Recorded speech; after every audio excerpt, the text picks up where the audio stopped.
Olá, tudo bem? Vamos começando a nossa live hoje com um assunto extremamente interessante. E o nosso convidado, na verdade, eu sou o convidado dele, do Renê. E aí, Renê? Melhor agora? Melhor agora. Ah, obrigado por me receber em seu canal como meu convidado. E esse jeito de começar a live não é um jeito nada alemão, né? A gente está compartilhando espaços virtuais e nesse sentido a sua tecnologia é melhor que a minha. Então Não, vamos fazer bom uso dela. o que eu tô dizendo é começar com música, a gente dançando, como tava indo. A Ah, música, não, eu acho bom colocar assim. né, ó. Tá em homenagem ao tema, né? Sim, sim, porque esse tema mexe o corpo. Mexe o corpo, a cabeça, o coração, mexe tudo. Mexe com as pessoas. E eu acho que a gente vai ter bastante audiência hoje, porque existe é uma área de grande conflito do ser humano, a sexualidade, e ela é extremamente importante. Mas não tão importante quanto a gente pensa. E é isso que Uhum. nós vamos conversar. Eu quero muito ouvir também as suas considerações. E então vai lá, você, o que que você começa? Preparou. O que que você Sei. preparou? Bom, antes de mais nada, gostaria de agradecer por ter aceito o convite, né, Dr. Adailton, ginecologista, obstetra, é, terapeuta, facilitador, homeopata, né? Quer dizer, várias indicações de um olhar amplo que você traz da medicina, uma área na qual eu apenas leio algumas coisas, eu não tenho experiência nessa área, mas eu tenho muitos colegas meus que trazem esse seu referencial, essa sua bagagem, e eu aprendi muito com psiquiatras, neurologistas, ginecologistas, dentro da minha área, porque dentro da psicologia, dentro da psicanálise, nós trabalhamos sexualidade, sexuação, sexo masculino, feminino e, logicamente, nós trabalhamos junto com outros profissionais. E muitas vezes o que vem para o nosso consultório vem encaminhado pelos profissionais médicos, né, que trabalham o corpo, principalmente o que o corpo denuncia, às vezes um sintoma, e percebem que talvez precise ter um intermediário aí, uma costura afetivo-emocional, onde entra aí o psicólogo. Ou talvez até um fisioterapeuta e outros profissionais aí que a gente sabe que também vão lidar com essa temática tão rica, ampla, que é a sexualidade. Né? Então, doutor Adailton, grato, né, por estar aqui nesse espaço virtual, o seu espaço virtual, né? E eu achei muito bom que fosse no seu espaço, porque aquele vídeo anterior que fizemos, abordando abortos, já apareceram certas questões envolvendo a sexualidade, e no seu canal teve muita repercussão, quer dizer, a possibilidade de depois levar isso para o YouTube é fantástica. Né? Uhum, Então, uhum. maravilhoso contar com essa sua tecnologia aí da Nova Zelândia para cá no Brasil. Ai, ai. Bom, Renê, muito obrigado. Eu acho que essa, como disse, você é uma pessoa que eu sempre admirei. Eu admiro as pessoas que são sérias naquilo que fazem. Eu digo isso porque, por exemplo, quando na faculdade eu decidi fazer obstetrícia, eu vi algumas pessoas na época fazendo parto natural, tipo assim, não foram fazer parto natural porque eram bons obstetras, entendeu? Aquilo que a gente chama fazer meio vai indo. E aí acontecia problemas. Eu via que essas pessoas não sabiam conduzir uma situação de. A obstetrícia, ela ela vai bem, mas quando muda, muda rápido e muda para muito grave. E esse requer uma intervenção rápida em muitas situações, seja no parto normal, seja, enfim, qualquer que seja a situação. E eu, primando por isso, que eu fui para a França, fui fazer um curso na França de homeopatia aplicada à maternidade, em Paris. Fui trabalhar numa maternidade em Paris, depois eu fui para Holanda ver parto na água, depois eu vi, não, parto em casa, depois eu fui para a Bélgica ver parto na água, eu fui para a Inglaterra ver assistência de parto, eu fui para Oxford, andei o mundo para ter essa seriedade que eu tinha em relação à obstetrícia. Então, para mim é muito importante encontrar pessoas que são sérias naquilo que fazem, não estão brincando. Tá? Explicando um pouquinho mais, né, aquilo que eu já tinha falado antes, que é um ponto que eu admiro na sua postura, no seu jeito. Tá? E eu resumi aquilo, tipo, não tá para brincadeira. Eu também não tô. Né? Quando eu mergulhei na constelação, eu entrei com tudo, e é um universo tremendo, e para juntar todas essas ciências, que é o grande trabalho, que é esse trabalho que você está falando de costurar e ligar. E como ginecologista, há 37 anos, já trabalhei, então, com mais de 10 mil mulheres, muitas questões vêm à tona. E sempre vem o tema da sexualidade. Com o olhar da constelação, isso tomou um novo prisma, uma nova vertente, um novo olhar. Porque aí eu comecei a entender que duas coisas. O sexo ou a sexualidade, ela não é um fim em si, ela é o meio. Esse é o primeiro ponto.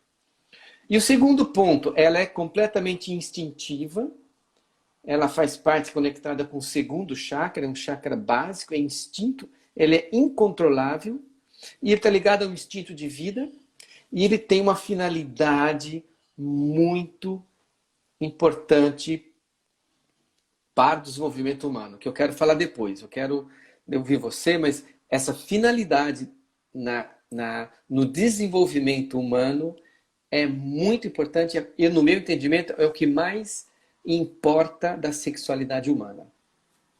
Sim. Eu acho que na sua colocação já vem um tema muito importante. Numa daquelas frases rápidas de Bert Hellinger, num dos primeiros livros dele, né, Reconhecer o que se mostra, que foi traduzido aqui como Constelações Familiares, Reconhecendo as Obras do Amor, que é aquela entrevista de Bert Hellinger com Gabriele Tenhofer. Ele fala que a sexualidade ela é anterior ao amor. A sexualidade vem antes. E se você falou a palavra instinto, instinto vem antes. Depois, desejo. Né? Depois, outras coisas. É muito importante a gente diferenciar, logicamente, sexo de sexualidade. Né? O Freud, ele traz isso. Vamos começar por aí. Ótimo. Sexo e sexualidade. O Freud, ele já introduz isso nos 3 ensaios sobre a sexualidade, que é uma obra de 1905, e quem puder ler essa obra, eu continuo achando ela extremamente atual, nas provocações que ele coloca. Lembrando que ele fez isso numa época onde ninguém tocava na coisa. E assim, ele não só tocou na coisa, como ele deu umas porradas, ele chacoalhou, né? Trazendo... Pera um pouquinho. É meio complicado você, numa fala sobre sexualidade, falar tocar na coisa. Vamos mudar a linguagem aí. Sim. Ele tocou em muitas coisas. Ele tocou vários corpos. Corpos linguísticos, corpos afetivos e corpos, porque ele era um médico também. Né? Então, sim, ele tocou muitas coisas. Mas boa. Tô brincando. Aí a gente tá na coisa mais tátil, que é o sexo. O sexo é um ato, né? O ato sexual. Sexo, transa, outras palavras, né? Sexualidade... Cópula, exato. Palavras mais rebuscadas, né? Fornicação e assim por diante. Sexualidade já é um movimento né? É uma energia motora, afetiva, sexual, que nos leva à vida, né? A sexualidade... Energia motora que nos leva à vida. E isso tem que ficar registrado. Sexualidade é uma energia que movimenta e nos leva à vida. Isso, beleza. Sim. É uma Alguém escreve mola isso aí. propulsora. Alguém escreve Sim. isso aí. É como se fosse uma mola propulsora que ela é anterior a mim, né? E aí a gente entra novamente na frase do Hellinger. Por que anterior a mim? Porque antes de eu estar aqui, papai e mamãe já estavam fazendo isso. Fazendo o ato, mas antes mesmo de eu existir como um projeto, houve uma sedução entre homem e mulher, houve um enamoramento, houve um amor, houve um planejamento. Quer dizer, tudo isso foi lá atrás. Isso tudo a gente fala de sexualidade. Sexualidade é a roupa que eu escolhi para fazer essa live, né? Porque, logicamente, eu pensei antes, me planejei, passei uma água no cabelo, aquela lambida de vaca que a gente fala, né? Para parecer... Eu nem passei isso, nem isso. Para dar um tapa na peruca, né? Um tapa é ótimo. Mas tudo isso é sexualidade. A sexualidade é a forma como eu falo, né? A forma como eu quero me comunicar, o que eu quero comunicar. E, logicamente, dentro desse tema da sexualidade, a gente tem coisas conscientes, como a forma como eu escolhi para estar aqui, me vestir, e coisas inconscientes, que é o que, às vezes, está nos meus ditos e escaparam em meus ditos. E, às vezes, nos não ditos. Nos não ditos, principalmente. É interessante, ainda ampliando um pouquinho essa visão entre sexualidade e amor, essa diferenciação, nós podemos dizer que a criança, ela tem sexualidade desde que nasce, mas ela não tem sexo. Quer dizer, não é para ter. Não é para ter porque sexo é uma ferramenta ligada em algum momento à reprodução, à preservação da espécie na face da Terra. Por isso que começa o sexo em si, tá? Que tem a ver na mulher com ovulação e no homem com a produção de esperma maduro, que começa lá com uns 12, 13 anos. Antes disso, a criança, vamos colocar 12 anos, não tem condição de reproduzir. Nem o homem, nem a mulher. Não tem sexo, mas tem sexualidade. Então, tem sexualidade numa mãe que amamenta? Tem sexualidade? Tem.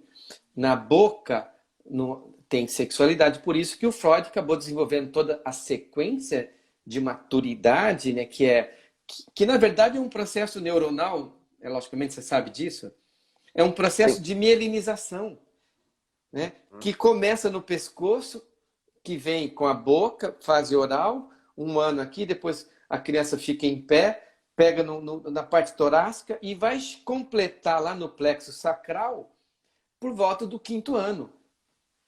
Né? Então, assim, é um processo de mielinização que aí sim os impulsos nervosos chegam na região genital. Até ali, a criança já tem sexualidade. A gente vê as crianças que dançam, a sedução da criança, o choro da criança. Tem uma série de jogos que a criança faz que expressa a sexualidade.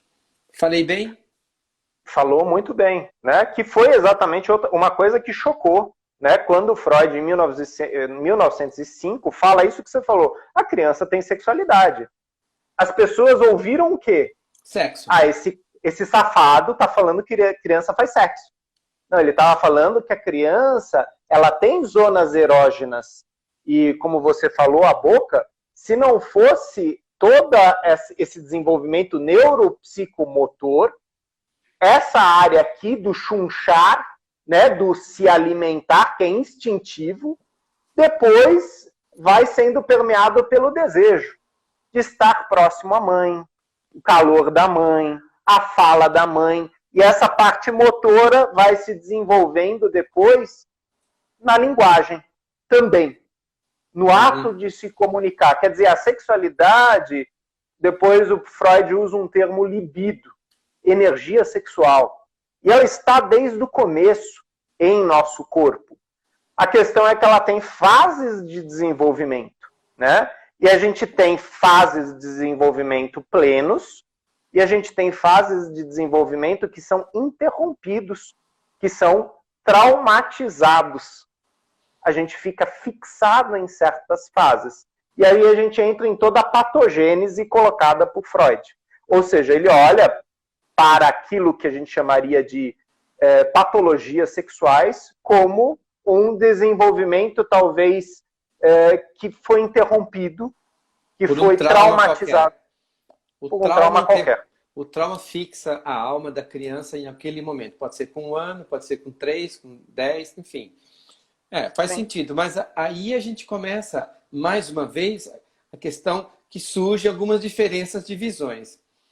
Essa visão de libido como uma energia sexual foi talvez o primeiro ponto de atrito do Jung com Freud. E acho que aconteceu por volta de 1922, uma coisa assim, quando o Jung traz o conceito que fala libido não é sexual, libido é uma pulsão de vida, é você sair, é você dançar, libido de você criar, de você viajar, de você amar, de você escrever poesia. Libido é uma coisa muito maior do que simplesmente para um homem uma ereção, uma relação sexual. E aí foi ampliado o conceito de libido como energia vital. Sim. E perfeito, perfeito. Freud, libido, energia sexual. Jung, libido, energia vital. Né? Energia de pulsão de vida. E também o Jung, então, junta a libido com o conceito de inconsciente coletivo, né? Que também é uma expansão teórica. Né? Que é uma grande sacada, é um precursor da constelação 100 anos antes. Sim, sim. Quando ele lança dá embasamento. De inconsciente coletivo, ele descreve um campo morfológico, com informações dentro desse campo. Né? E importante para a sexualidade, porque se eu me conecto com o campo das mulheres que me antecederam, que foram exploradas, eu vou virar um ginecologista que vai defender as mulheres. Por exemplo. Ou, se uma mulher se conecta com esse campo das mulheres que foram abusadas sexualmente, ela vai ter raiva dos homens e ela não vai ter uma vida sexual satisfatória. Porque a sexualidade dela está presa num campo, no inconsciente coletivo, de mulheres, que foram milhares, milhões de mulheres que sofreram humilhação, alguma forma de insatisfação, de abuso, de exploração, qualquer que seja. E aí, assim, homem conecta com a raiva, com a indignação, né, com a mágoa, e essa mulher vive no corpo dela, hoje, 3, 5, 10 mil anos depois, isso que aconteceu com as mulheres no passado, uma represália. Ela se coloca a favor dessas mulheres como se isso fosse resolver alguma coisa. Então, a sexualidade, esse conceito de Jung, ele é importante porque ele vai ampliando a nossa vivência de sexualidade. Sim, sim. Sem falar que ele trouxe, né, para o campo, o Freud ele tinha uma resistência, ele tinha uma colocação clara, ele não queria a psicanálise atrelada a nenhum misticismo, e o Jung traz muito a questão da espiritualidade, né? E o inconsciente coletivo toca na questão da espiritualidade, né? Então, não entrando em brigas entre freudismos e jungianismos, né? Que não é o nosso papel aqui. Exato, né? Nós somos beneficiados pelo fato de que essas teorias elas têm pontos fundamentais para o nosso desenvolvimento teórico e clínico. E né? uma ajuda a outra. E uma ajuda a outra. Uma precede a outra. Sim, sim. E nós não podemos esquecer, isso é uma coisa que muitos colegas às vezes me colocam, alunos às vezes me colocam, né, da briga entre Freud e Jung. Eles tinham desentendimentos, mas eles se respeitavam muito como teóricos. Né? Então, até o final, Freud tinha uma postura muito respeitosa em relação a Jung, e Jung tinha uma postura muito respeitosa em relação a Freud. Ou seja, não derrogaram um ao outro. Você Não, sabe, isso não. quando eles se conheceram por carta, né?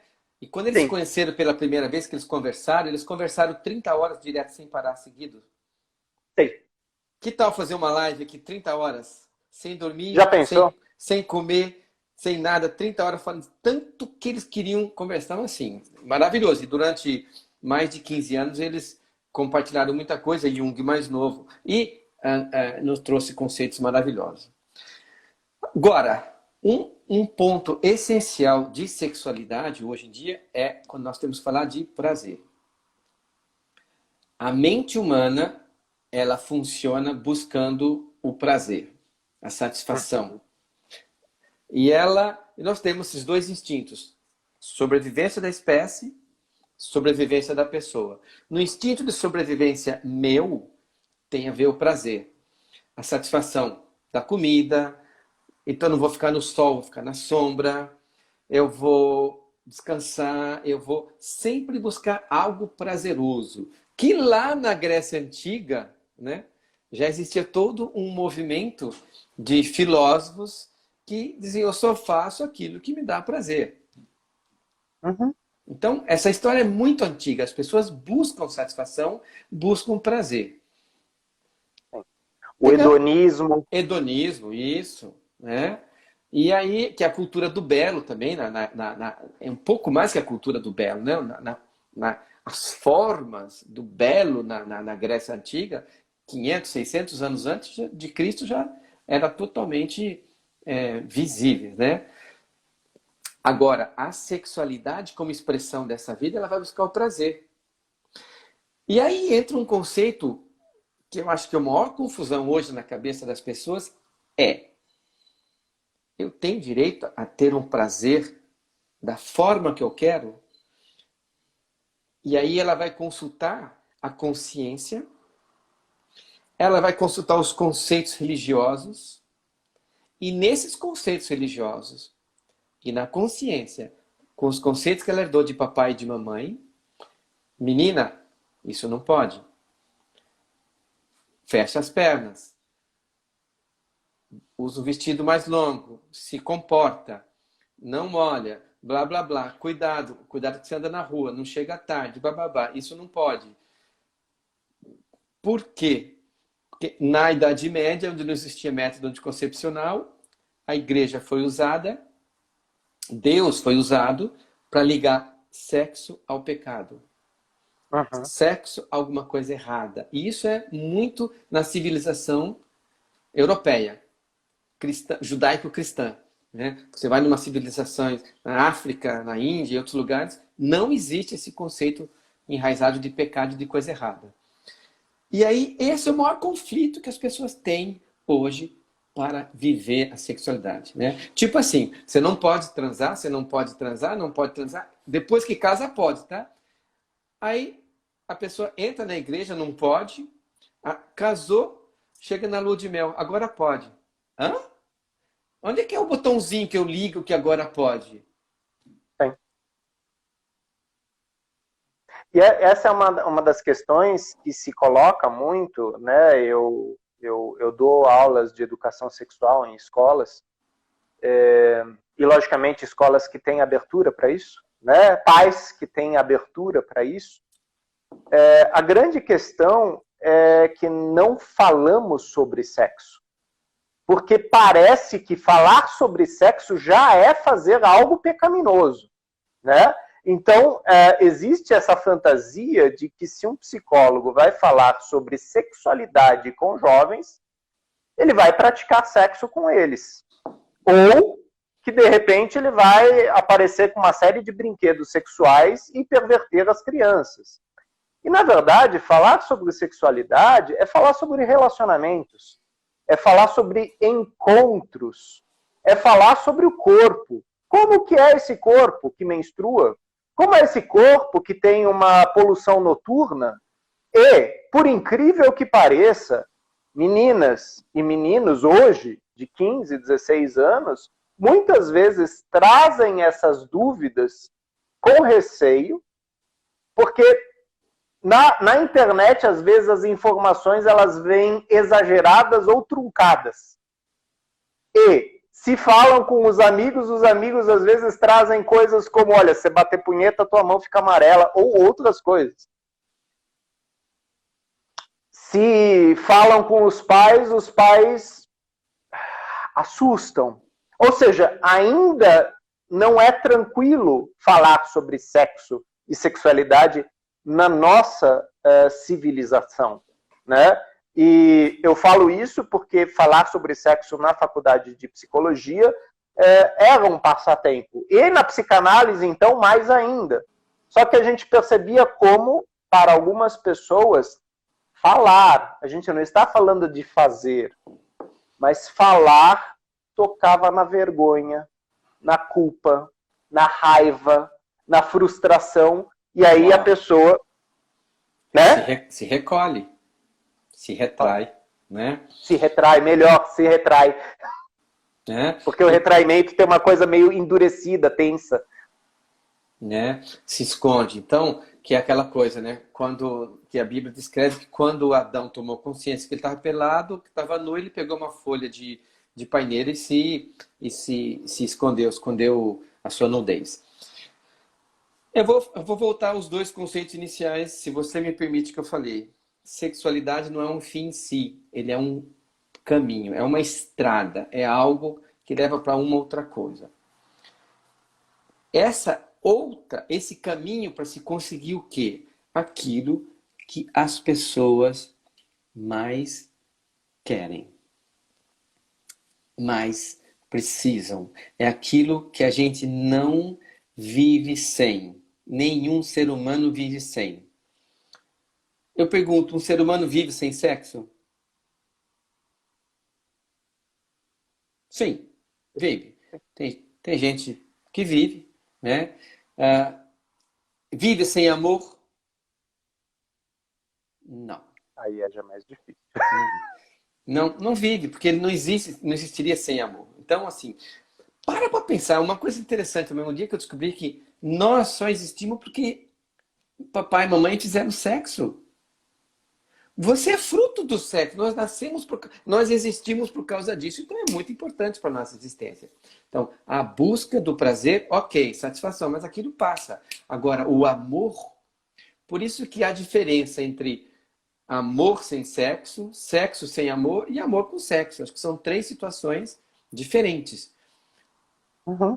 O sexo, hoje, como ele é colocado na internet, a pornografia, ela tira essa força que o sexo tem, que é um caminho para encontrar o amor, para encontrar elogio, para encontrar acolhimento, para encontrar compreensão, respeito de uma outra. Ele faz parte de uma coisa maior. Ele não existe deslocado fora sem. Isso é animalesco, né? O cachorro, sim, a cachorra entra no cio, o cachorrinho vai lá, transa e vai embora, nunca mais vê a cachorra. Isso é animal dos cachorros. Nos leões, não. E os outros animais, não. Até pinguim, quando fica junto, fica pro resto da vida. Então, existe a criação de um elo, de uma intimidade, de um vínculo. O sexo, ele é o permeio para estabelecer um vínculo com alguém que eu vou trocar amor. Dar e receber amor. Sim. Como um desenvolvimento, como uma construção, né? O amor é posterior e ele liga. Mas, né, existem famílias que são resultado... o que eu vou falar vai parecer pejorativo, mas não é, e aí eu já vou explicar. Existem famílias que se constituem de um cruzamento. Ou seja, uma transa. E opa, vingou. Esta criança tem um pai e uma mãe. Mesmo que esta mãe não saiba quem é o pai. Mas existe, né? E esse é o conceito sistêmico de pertencimento que Bert Hellinger traz. A força daquela semente foi tal que naquele momento, que podem ter sido apenas 10 minutos, como podem ter sido 3 horas, mas Aquilo teve tanta força, a atração química daqueles dois corpos foi tão grande, e o desejo de posterioridade em ambos era tão forte, que vingou um fruto, uma menina, um menino. Então, sim, aquela criança tem um pai e uma mãe. Talvez ela não saiba quem é, um ou outro, ou os dois, mas ela tem um Sim. pai e uma mãe. E aí essa coisa que você fala do amor também está naquilo que o Bert Hellinger fala. Quando eu consigo reconhecer que a minha maior herança é a vida que meus pais me deram, eu consigo enxergar amor. Porque naqueles 10 minutos havia uma união tão forte que gerou vida. Amor. E eu sou fruto. Amor, exato. Amor. Eu entendo que o amor é o campo energético que propicia que um espermatozoide entre no óvulo. Sem amor, o espermatozoide não entra no óvulo. Ele não tem essa força. Agora, legal, é muito bom. E eu lembrei agora de uma frase do Hellinger, também a respeito de sexo, que cada vez que nós transamos, a gente se aproxima um pouco mais da morte, a gente morre, né? A gente entra num vazio, porque naquele momento, o momento do orgasmo é o momento em que você não é nada. La petite muerte. La petite muerte. Então, assim, o momento que você se esvanece, né? Você se dilui e você se torna um todo com o universo e você passa a ser nada. Mas você vira tudo. E você morre um pouco para você, né? E a vida continua. Você dá um pouco de vida, você perde energia, né? Particularmente o homem. Sim. Não, o homem perde, a mulher perde também, porque o corpo feminino antes da gravidez e depois da gravidez, a gente sabe a mudança que causa, não só organicamente, mas Não. afetivamente. Mas no sexo, ela ganha energia e ganha matéria. O homem, quando deixa o sêmen, ele deixa uma matéria. Ó, eu entro, eu saio, mas eu deixo uma parte de mim dentro de você. E esse é o vínculo que acontece. Aliás, você sabia que uma mulher guarda o DNA de todos os homens com quem ela teve um intercurso durante a sua vida? Eu Todos os li isso homens... ano passado. Fica grudado na parede da mucosa vaginal, e aquilo ali dá uma informação de um DNA, ele é reconhecido. Muito. O vínculo acontece a nível físico também. Bom, eu disse que nós tínhamos duas finalidades. Uma que a sexualidade não era em si um fim, ele é o caminho para isso daí, para encontrar vida, né? Para encontrar vida. E o segundo ponto é que ele é o motor que nos afasta de pai e mãe. Porque estar com pai e mãe é uma coisa deliciosa.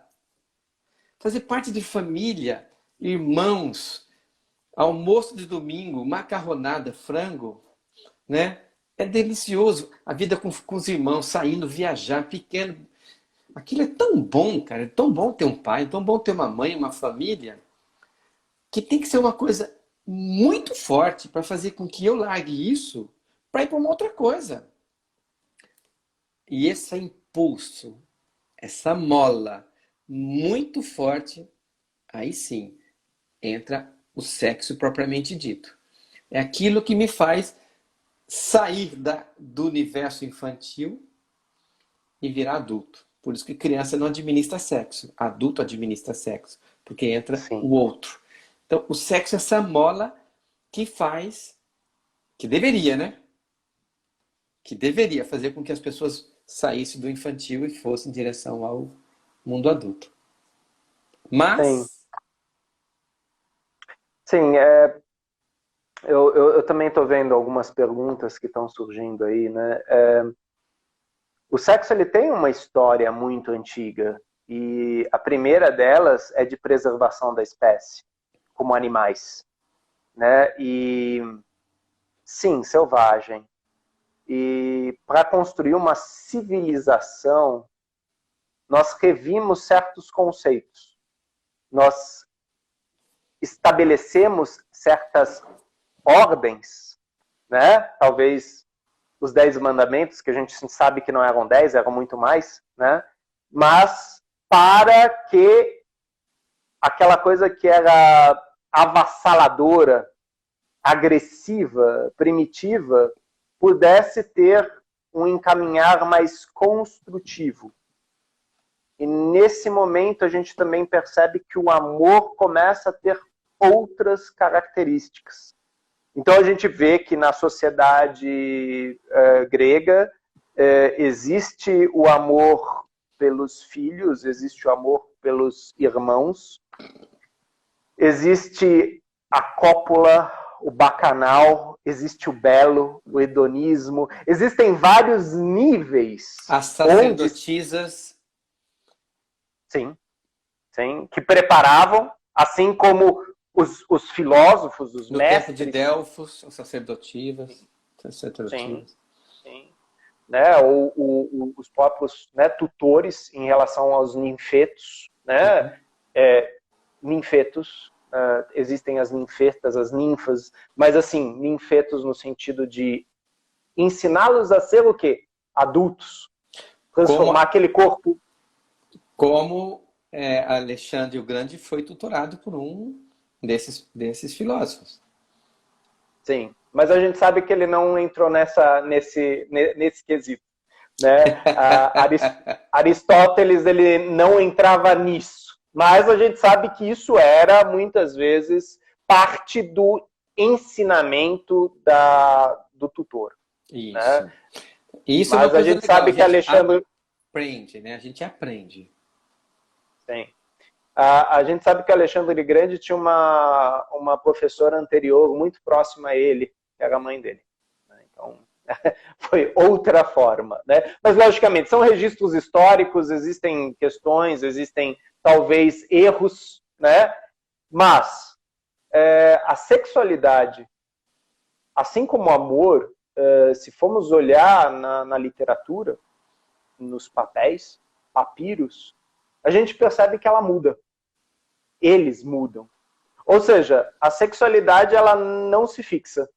O Freud fala que ela é perversa e polimorfa. Não perversa de má. De perversione. Muda a versão. E polimorfa. Ela tem várias apresentações ao mesmo tempo. Talvez o amor também. E aí a gente pode falar de amores primitivos. A gente pode falar de amores doentios.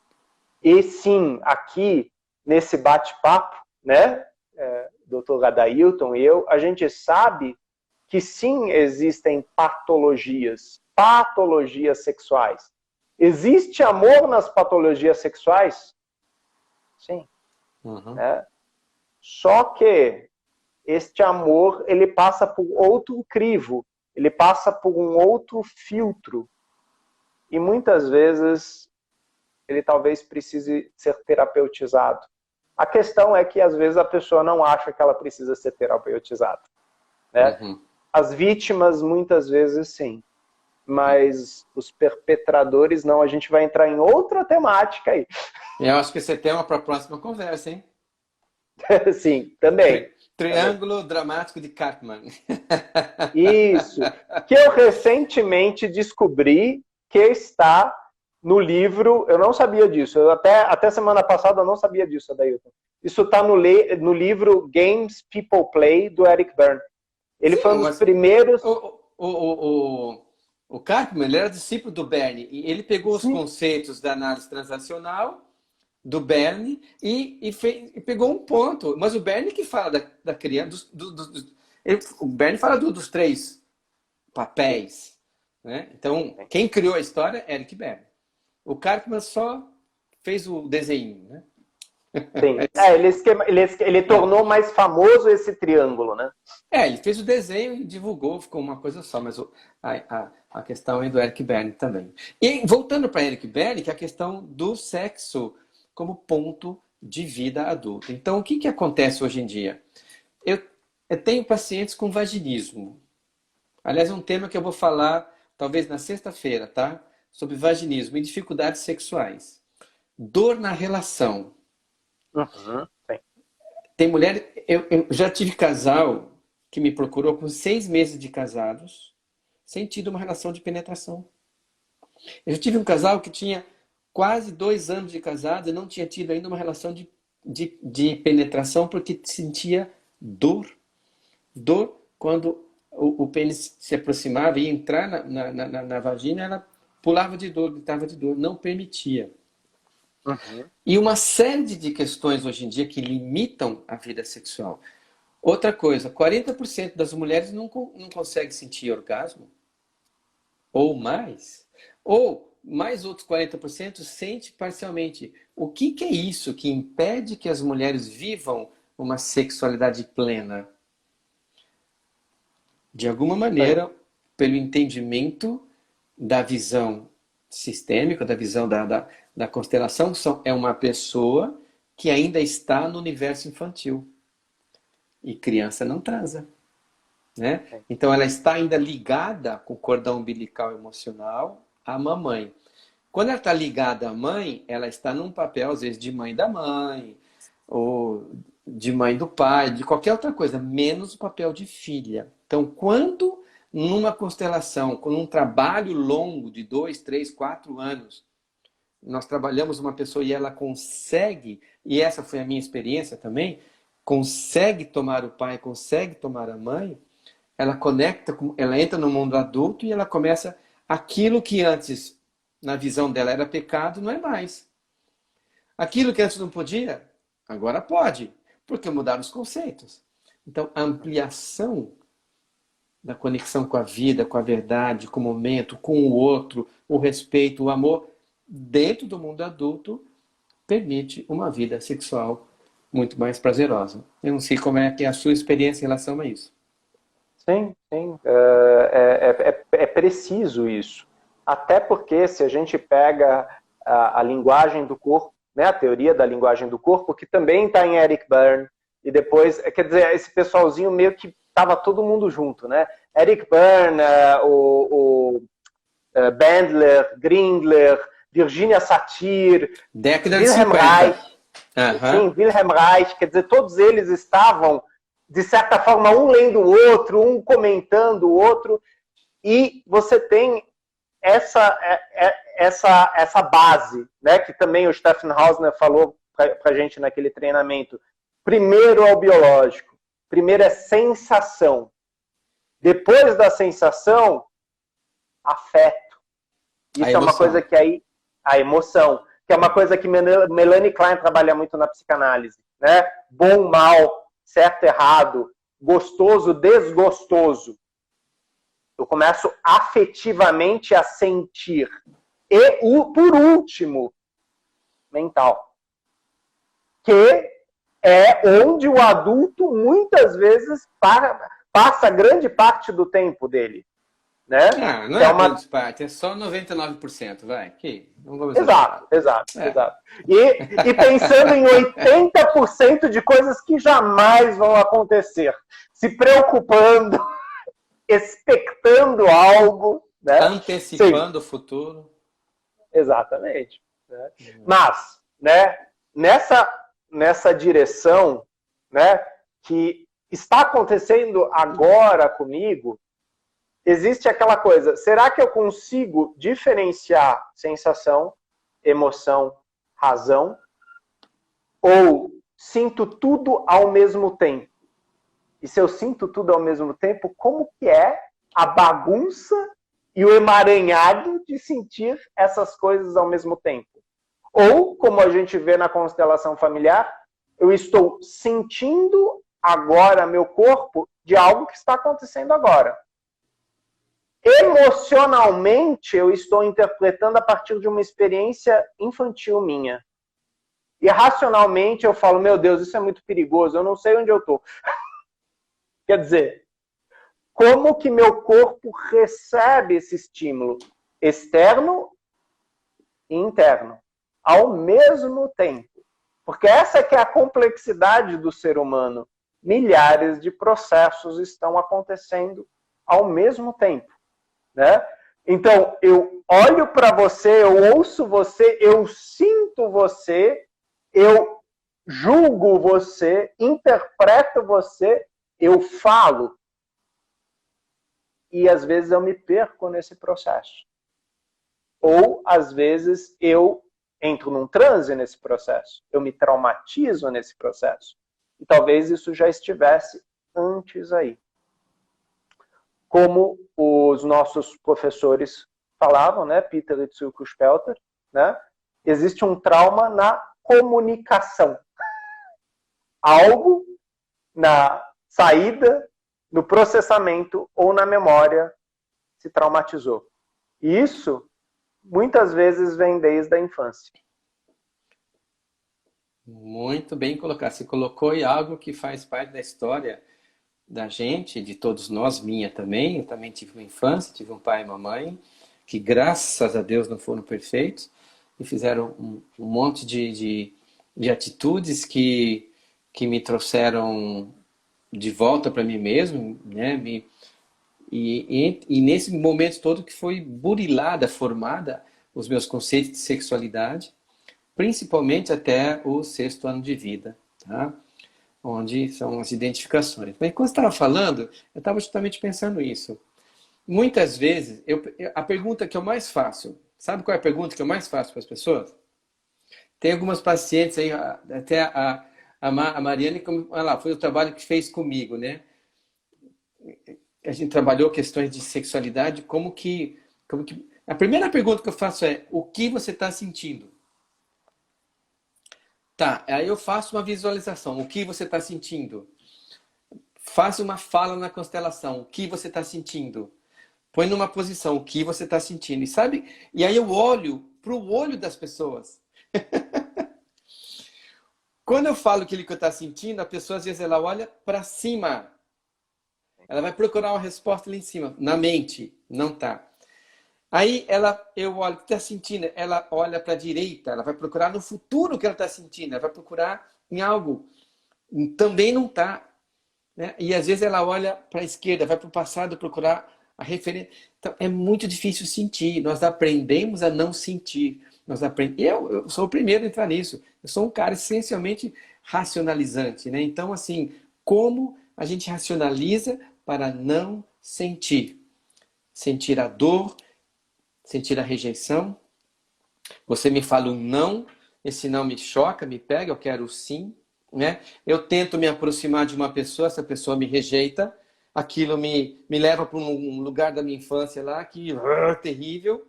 Aí eu não sei lidar com aquilo, então eu não vou mais. E aí entra toda essa questão da sexualidade, aproximar do outro, exercer o amor, receber amor, dar carinho, receber carinho, dentro de conceitos éticos, religiosos, teóricos, de consciência, compatíveis com a minha culpa naquele momento. Meu sentimento de culpa hoje é uma coisa, 5 anos era outra, 10 era outra, e aí tudo vai fazendo com que eu consiga trabalhar os meus traumas. Então, se há algum trauma, algum limite na sexualidade, que bom, é que nem doença. Opa, que bom, mostra aonde está. E aí é a hora de buscar ajuda e quem sabe ver a emoção que está bloqueada, a emoção que não foi sentida naquele momento e a sexualidade traz isso para fora. E como a gente percebe, por exemplo, nas terapêuticas transpessoais ou nas terapêuticas corporais, né, que às vezes trabalham dança, expressão corporal, teatro, como coisas vêm à tona. E como muitas vezes a pessoa fala, nossa, que bobo, há 5 anos atrás eu... Então ela conseguiu elaborar, ressignificar e dar um novo lugar para isso. Mas antes disso ela teve que olhar para aquilo. Ela teve que voltar, e você falou uma palavra-chave aí, pro não. Né? E esse não, às vezes, foi numa época que a pessoa não tinha maturidade para aquele não. Ela não tinha recurso para aquele não. E assim, novamente, como você falou, eu me incluo nisso. Né? Quando que a gente está pronto? A gente nunca está pronto, a gente vai aos trancos e barrancos. né? Se Nem, desenvolvendo. sei lá no dia da morte como a gente vai estar, né? Mas Sim, sim. Essa que é a questão, né? Também eu me permitir voltar para aquilo que dói, mas talvez com esse recurso que eu tenha hoje. E quantas vezes a gente não faz isso na constelação? Quantas vezes a gente não faz isso nas técnicas psicoterapêuticas, né? De fazer um reframing, fazer uma ressignificação daquele evento, mas mais maduro agora. E aí, aquilo que antes foi uma castração doída, eu percebo, se não fosse aquilo, eu não teria chegado onde eu cheguei aqui, né? Logicamente, a gente está falando de um processo complexo. Na verdade, a palavra a gente está falando de um processo. Processo nunca é assim, né? O processo, ele tem camadas, né? E o Hellinger, ele falava, às vezes a gente sai daqui e chega aqui. Isso é parte de um processo. E não quer dizer que eu terminei aqui. Também não quer dizer que o início foi aqui. Né? A constelação é só uma cena, é só um enquadramento. Ele continua na alma do cliente e do facilitador. eu tenho uma pergunta a fazer para você, posso? Seguinte, o que que você acha hoje das crianças hipersexualizadas?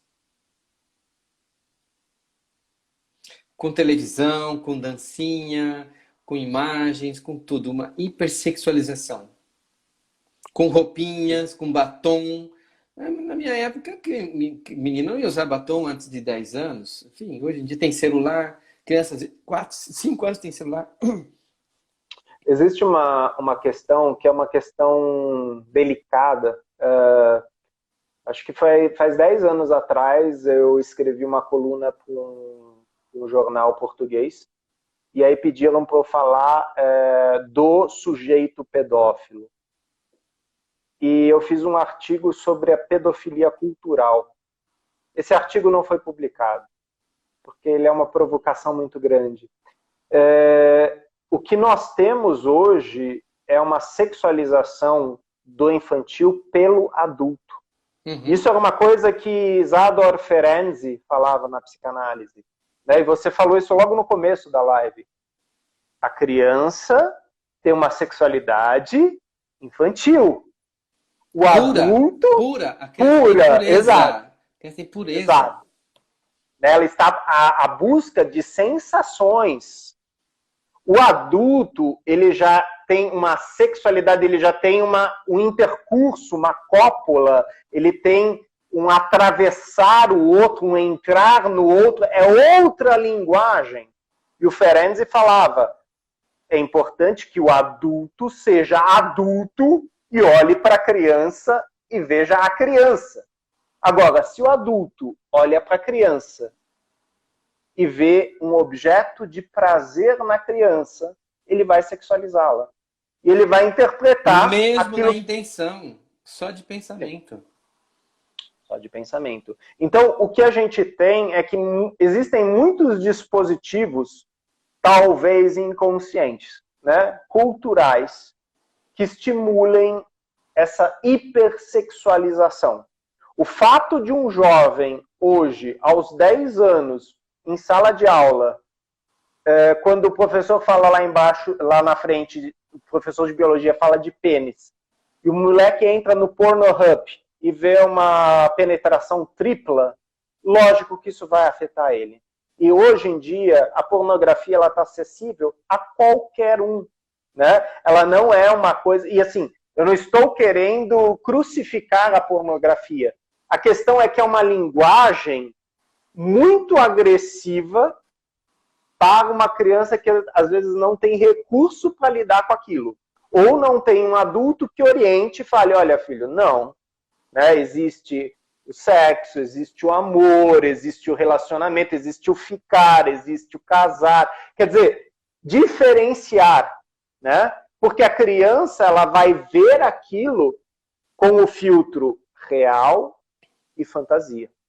Né? E até os 12 anos, esses dois ainda estão muito misturados.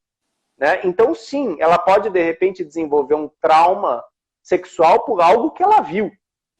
Ou ela pode ficar extremamente desejosa daquilo, porque a gente não sabe como aquilo mexeu com a fantasia dela.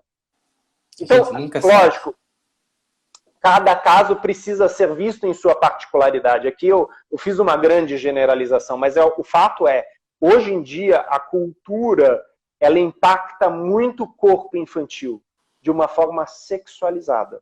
Né? Se a gente puder evitar, é melhor. Sim.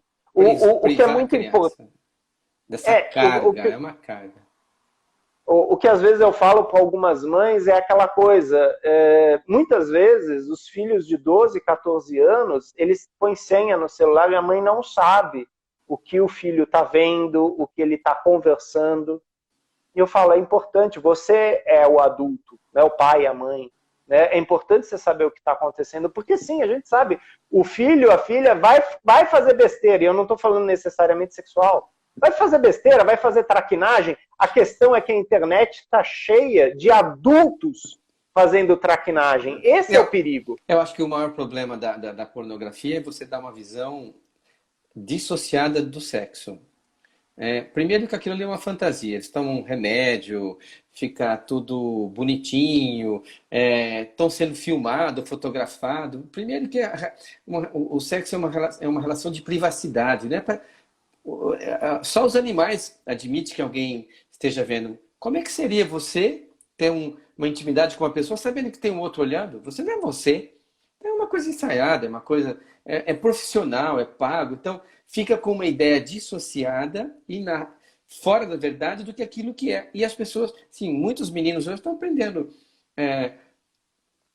com pornografia. Aprendeu vida sexual com pornografia, o que não tem nada a ver. Aí vai chegar lá, tem que fazer assim, daquele... Né? Então, para as crianças em particular, privar as crianças o máximo possível desse contato com esse algo artificial.